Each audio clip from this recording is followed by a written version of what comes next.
مومنو، جب تم آپس میں کسی میعاد معین کے لیے قرض کا معاملہ کرنے لگو تو اس کو لکھ لیا کرو، اور لکھنے والا تم میں کسی کا نقصان نہ کرے بلکہ انصاف سے لکھے۔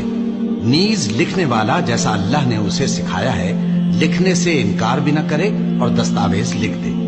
اور جو شخص قرض لے وہی دستاویز کا مضمون بول کر لکھوائے، اور اللہ سے کہ اس کا مالک ہے خوف کرے، اور زر قرض میں سے کچھ کم نہ لکھوائے۔ اور اگر قرض لینے والا کم عقل یا ضعیف ہو یا مضمون لکھوانے کی قابلیت نہ رکھتا ہو تو جو اس کا ولی ہو وہ انصاف کے ساتھ مضمون لکھوائے، اور اپنے میں سے 2 مردوں کو ایسے معاملے کے گواہ کر لیا کرو، اور اگر 2 مرد نہ ہوں تو 1 مرد اور 2 عورتیں جن کو تم گواہ پسند کرو کافی ہیں، کہ اگر ان میں سے ایک بھول جائے گی تو دوسری اسے یاد دلا دے گی۔ اور جب گواہ گواہی کے لیے طلب کیے جائیں تو انکار نہ کریں،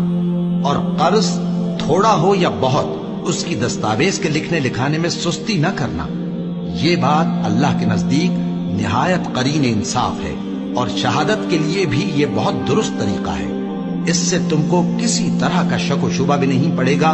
ہاں، اگر سودا دست بدست ہو جو تم آپس میں لیتے دیتے ہو تو اگر ایسے معاملے کے دستاویز نہ لکھو تو تم پر کچھ گناہ نہیں۔